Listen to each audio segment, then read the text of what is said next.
سبحان الذی اسری بعبدہ، پاک ہے وہ ذات جو لے گیا اپنے بندے کو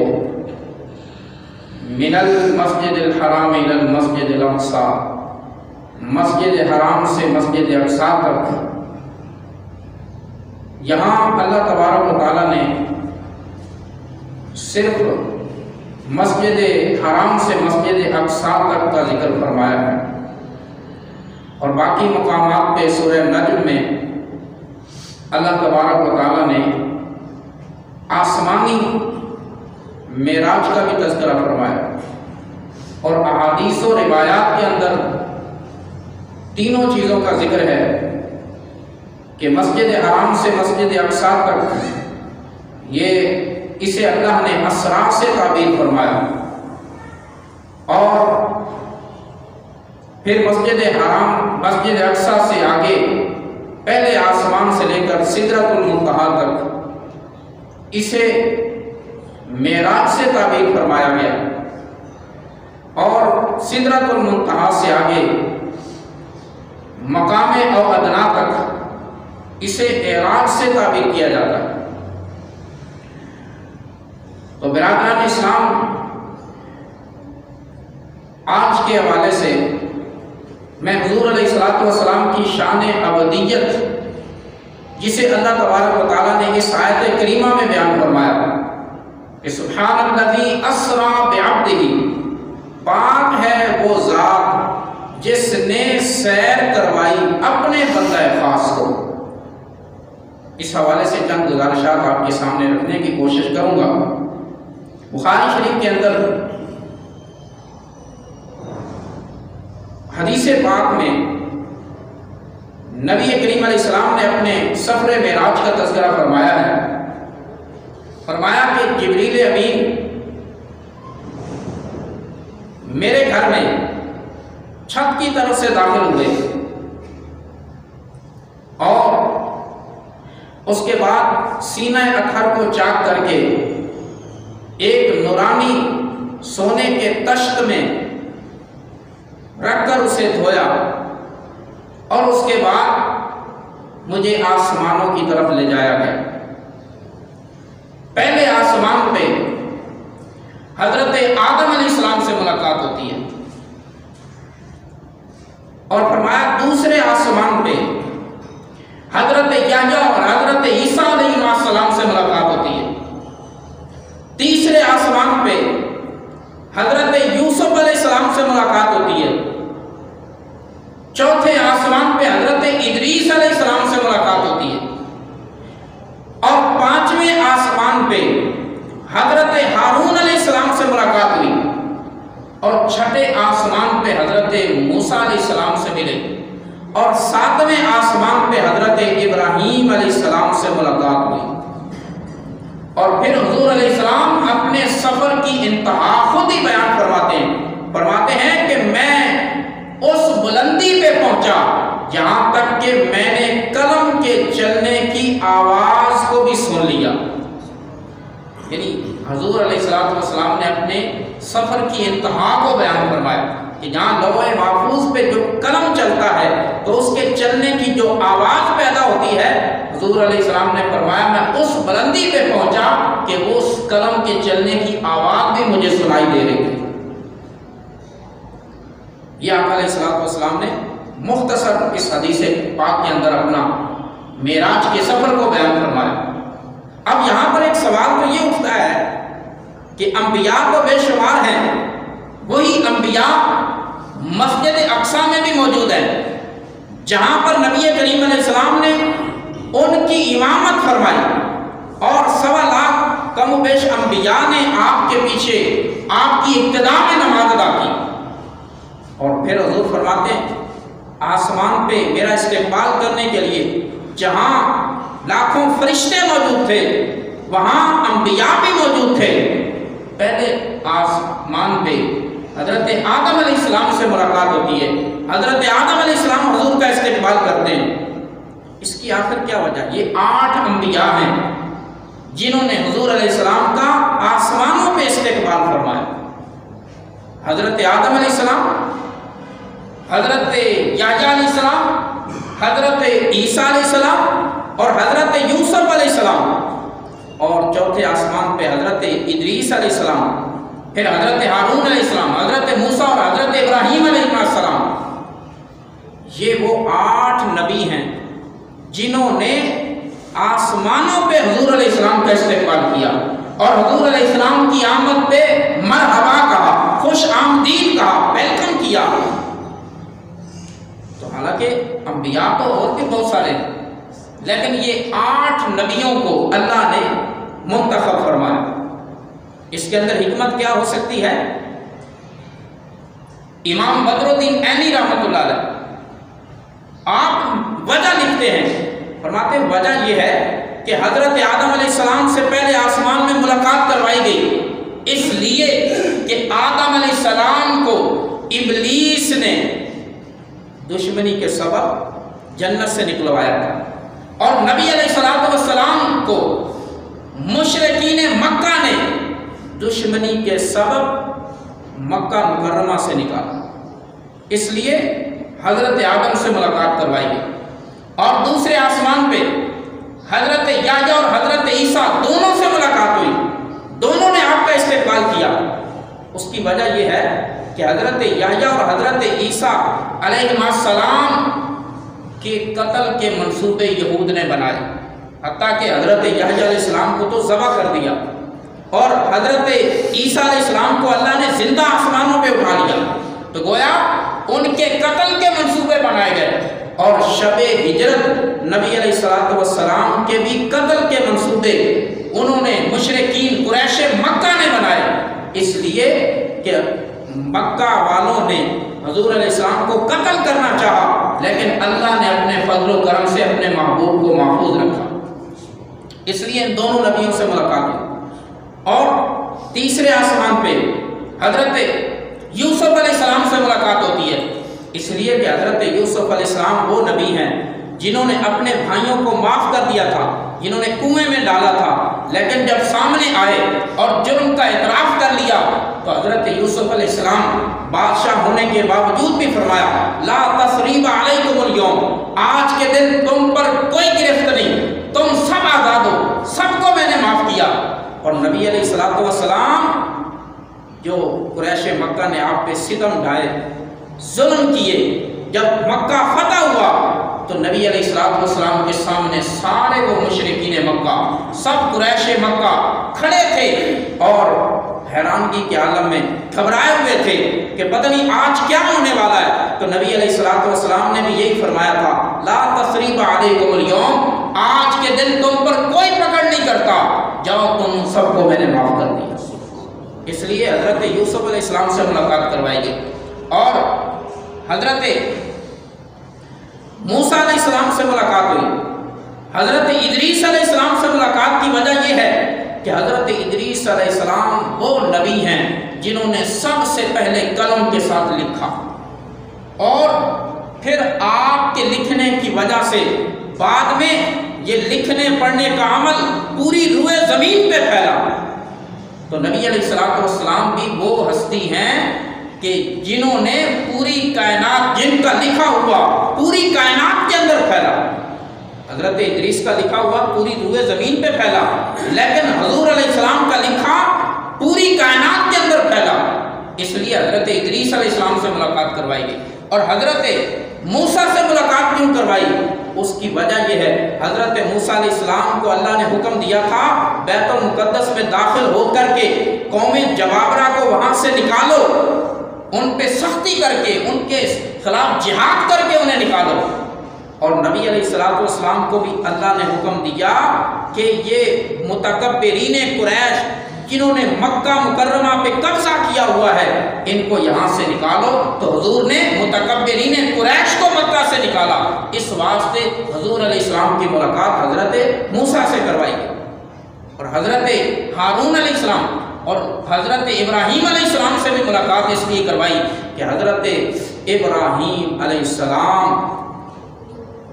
بیت المعمور کے ساتھ ٹیک لگائے ہوئے تھے۔ جب ملاقات ہوئی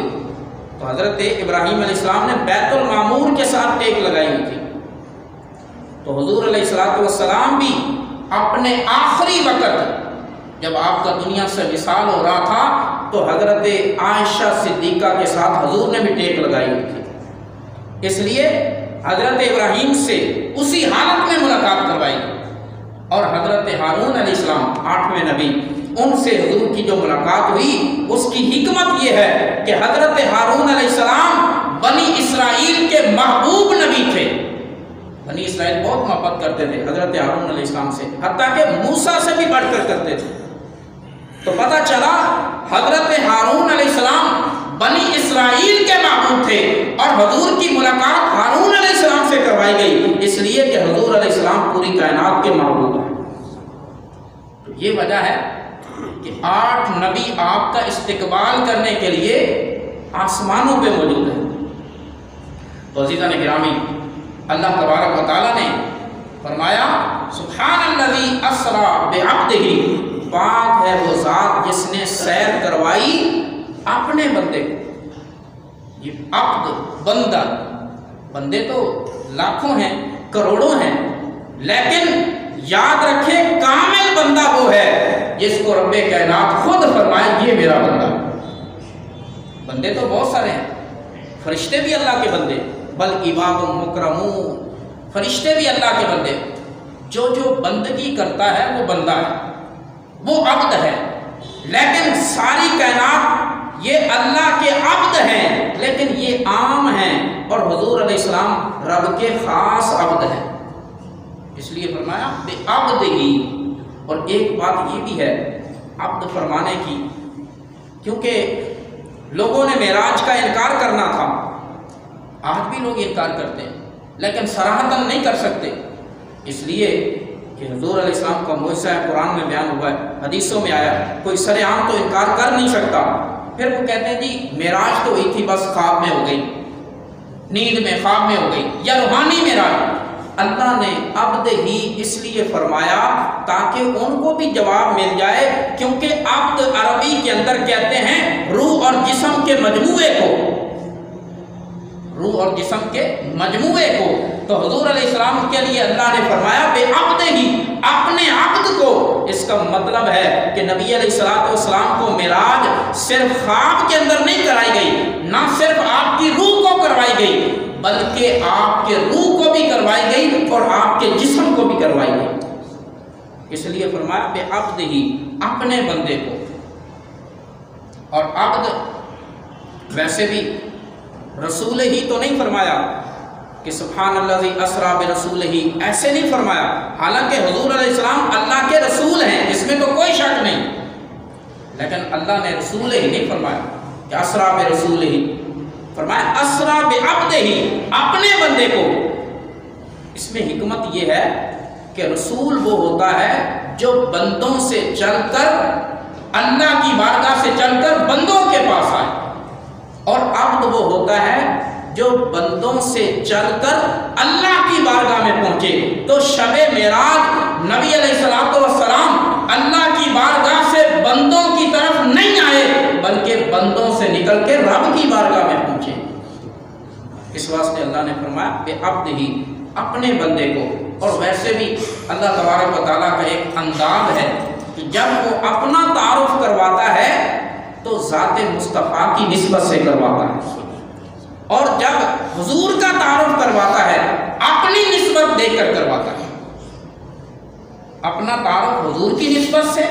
اور حضور کا تعارف اپنی نسبت سے۔ یہ اللہ کا اصول ہے حضور علیہ السلام کا۔ جب بھی تعارف آیا، جیسے اللہ نے فرمایا فَأَوْحَا إِلَىٰ عَبْدِهِ مَا أَوْحَا، اس نے وحی کی اپنے بندے کو، اور کہیں فرمایا أَلَيْسَ اللَّهُ بِكَافٍ عَبْدَهُ، کیا اللہ کافی نہیں اپنے بندے میں؟ تو اپنا بندہ کہہ کے پکارا، جہاں بھی حضور کا ذکر کیا، اور جہاں پہ اپنا تعارف کروانا تھا وہاں پہ کیا فرمایا وَلَا سَوْفَ يُعْطِيكَ رَبُّكَ، اور فرمایا فَلَا وَرَبِّكَ، محبوب تیرے رب کی قسم، رب تو وہ سب کا ہے، لیکن فرمایا محبوب تیرے رب کی قسم۔ کہیں فرمایا وَمَا كَانَ عَطَاءُ رَبِّكَ، یہ تیرے رب کی عطا ہے۔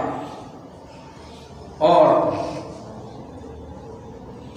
جب بھی تعارف کروایا اپنی ذات کا،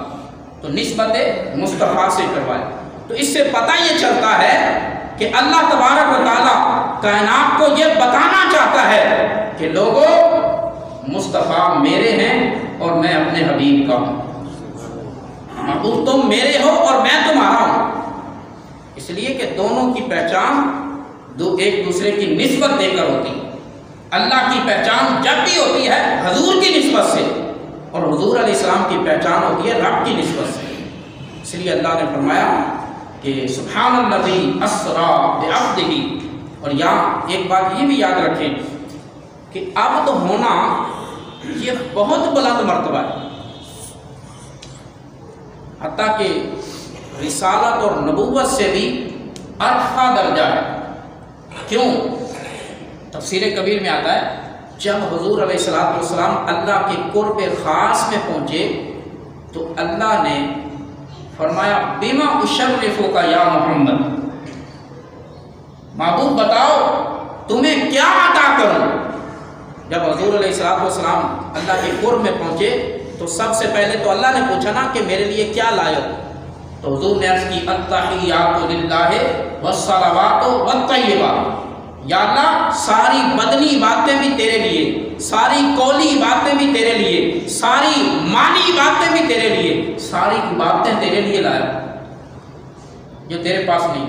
کہ تم کسی کی عبادت نہیں کرتا بلکہ تیری عبادت کی جاتی، تو ساری باتیں تیرے لیے ہی لایا ہوں، اپنی قولی بدنی فعلی مالی باتیں۔ تو پھر اللہ نے بھی فرمایا السلام علیک ایھا النبی، محبوب پھر میری طرف سے بھی ایک تحفہ ہے کہ اے نبی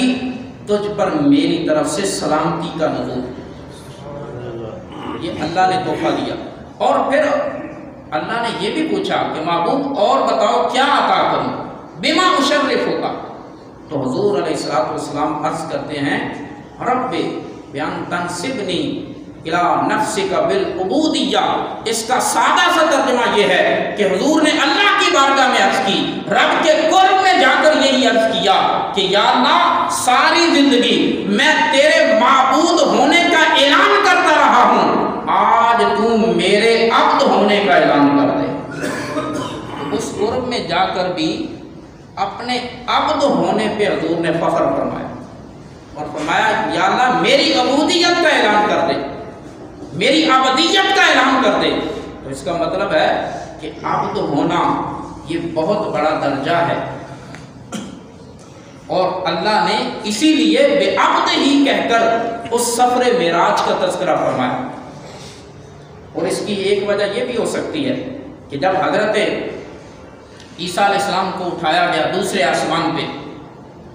تو عیسائیوں کے ایک فرقے نے ان کو حد سے بڑھا دیا، کہا کہ وہ خدا ہے، دوسرے نے کہا کہ خدا کا ایک جز ہے، یعنی ثالث ثلاثہ، تین خداؤں میں سے ایک ہیں حضرت عیسیٰ معاذ اللہ۔ تو انہوں نے حضرت عیسیٰ علیہ السلام کو حد سے بڑھا دیا تھا، حالانکہ دوسرے آسمان کی بلندی ملی تھی، لیکن حضور علیہ السلام ساتوں آسمانوں کی بلندیوں سے بھی آگے چلے گئے۔ تو خطرہ تھا کہ کہیں حضور کی امت بھی حضور کو اللہ کے ساتھ نہ ملا دے اور حد سے نہ بڑھا دے، اس لیے اللہ نے عبد کہا تاکہ پتہ چل جائے کہ معراج کی بلندیوں پر فائز ہونے کے باوجود بھی مصطفیٰ بندے رہے ہیں، خدا نہیں بنے۔ یہ بھی تو فرق کرنا ہے نا۔ تو عزیزان گرامی، مقام عبدیت یہ عرفہ مقام ہے کہ جب حضور علیہ السلام کی رفتوں کا تذکرہ ہو رہا ہے اور معراج کی بلندیوں کا تذکرہ ہو رہا ہے تو رب کائنات بے عبد ہی کہہ کر پکار رہا ہے۔ تو عزیزان گرامی، اس واسطے آخری بات کہ عبد بھی کئی طرح کے ہوتے ہیں، ایک ہوتا ہے عبد عابق، ایک ہوتا ہے عبد رقیق، اور ایک ہوتا ہے عبد معزوم۔ عبد عابق اس عربی کا لفظ ہے، اس کا سادہ سا ترجمہ ہے بھاگا ہوا غلام۔ عبد رقیق فرما بردار غلام، جب کسی کا کوئی خادم نوکر غلام جب وہ بھاگ جائے، نوکری سے بھاگ جائے، باغی ہو جائے، اس کو عبد عابد کہتے ہیں۔ اس کی مثال کافروں والی کہ کافر بھی اللہ کے عبد ہیں لیکن وہ فرما بردار غلام نہیں بلکہ اللہ کی اطاعت سے بھاگے ہوئے، وہ عبد عابد ہیں۔ اور مسلمان جو کلمہ پڑھنے والے، حضور علیہ السلام کی اطاعت کرنے والے، کیونکہ حضور کی اطاعت اللہ کی اطاعت ہے، تو یہ عبد رقیق کے درجے میں آتے ہیں کہ اللہ کے فرما بردار غلام مسلمان۔ اور تیسرا درجہ، اگلا درجہ ہے عبد معزون، کہ جو اطاعت کے اس درجے پہ پہنچ جائے کہ آقا خود کہے کہ اے میرے غلام، اب تیرا لینا میرا لینا، تیرا لین دین میرا لین دین، تیرے معاملات سمجھو میرے معاملات، یعنی اس کو اذن دے دیتا ہے، عام اجازت دے دیتا ہے کہ جو بھی تو کرے گا میں اس پہ راضی ہوں گا۔ سمجھ آ رہی نا بات؟ یہ انبیاء کا درجہ ہے، عبد معزون والا، اور خاص طور پہ اس میں بھی پھر حضور علیہ السلام کا یہ مقام خاص ہے کہ اللہ نے فرمایا محبوب اب تو میری اطاعت اور فرما برداری کے اس درجے پہ پہنچ چکا ہے کہ اب تیرا بولنا میرا بولنا، تیرا چلنا میرا چلنا، تیری اطاعت میری اطاعت، تیری فرما برداری میری فرما برداری، تیری نافرمانی میری نافرمانی، اور تیرا عطا کرنا یہ میرا عطا کرنا، اور تیرا کچھ روک لینا یہ میرا روک لینا، یعنی کہ تیرے جو بھی معاملات ہیں وہ میرے ہی سمجھے جائیں گے، اس لیے کہ تو عبدیت کے اعلیٰ مقام پہ پہنچ چکا ہے۔ جو تو کرے گا وما رمیت اذ رمیت ولکن اللہ رما، تیرا کنکریاں پھینکنا وہ میرا کنکریاں پھینکنا ہے۔ ید اللہ فوق ایدیہم، محبوب تیرا ہاتھ وہ میرا ہاتھ ہے، تیری بیعت کرنا وہ میری بیعت کرنا ہے، تو یہ معاملات ایک کر دینا یہ عبد معزون کا درجہ ہوتا ہے، اور یہی عبدیت کے اندر سب سے بلند درجہ ہے جس پہ حضور علیہ السلام فائز ہے۔ قرآن اس کا گواہ ہے، تفصیل زیادہ کرنے کی ضرورت نہیں کہ وہ عبدیت کا مقام جو اللہ تبارک و تعالیٰ نے اپنے محبوب کو دیا ہے کائنات کے اندر کسی اور کو نہیں دیا، اس لیے تو فرمایا محبوب تیری اطاعت میری اطاعت ہے، اور تو اس سے بغاوت میری بغاوت ہے، یہ عبد معزون کا درجہ ہے۔ تو عزیزان گرامی، اس واسطے سے اللہ نے قرآن کریم میں ارشاد فرمایا سبحان الذی اسری بعبدہ، پاک ہے وہ ذات جس نے سیر کروائی اپنے بندے کو، تو حضور کو اپنا خاص بندہ فرمایا، اور خاص بندہ بھی اس طرح فرمایا ہے، حالانکہ اللہ نے باقی نبیوں کو بھی عبد فرمایا، حضور کو بھی عبد فرمایا، لیکن اس میں بھی فرق رکھا ہے۔ وَاذْكُرْ عَبْدَنَا ایوبا، یہ قرآن پاک میں ہمارے بندے ایوب کا ذکر کرو، کہیں فرمایا وَاذْكُرْ عَبْدَنَا ایوبا، اور کہیں فرمایا وَاذْكُرْ عَبْدَنَا زکریا، یعنی ہمارے بندے زکریہ کا ذکر کرو، ہمارے بندے ایوب کا ذکر کرو۔ اب یہاں عبد بھی فرمایا لیکن ساتھ نام بھی لیا ایوب، لیکن جہاں حضور کو عبد فرمایا ساتھ نام ذکر نہیں فرمایا۔ فَأَوْحَى إِلَىٰ عَبْدِهِ مَا أَوْحَى، یہ حضور علیہ السلام کو جان سبحان الذی اسری بعبدہ، جہاں حضور کو عبد فرمایا ساتھ نام ذکر نہیں کیا، اس کی کیا وجہ ہے؟ اس کی وجہ یہی ہے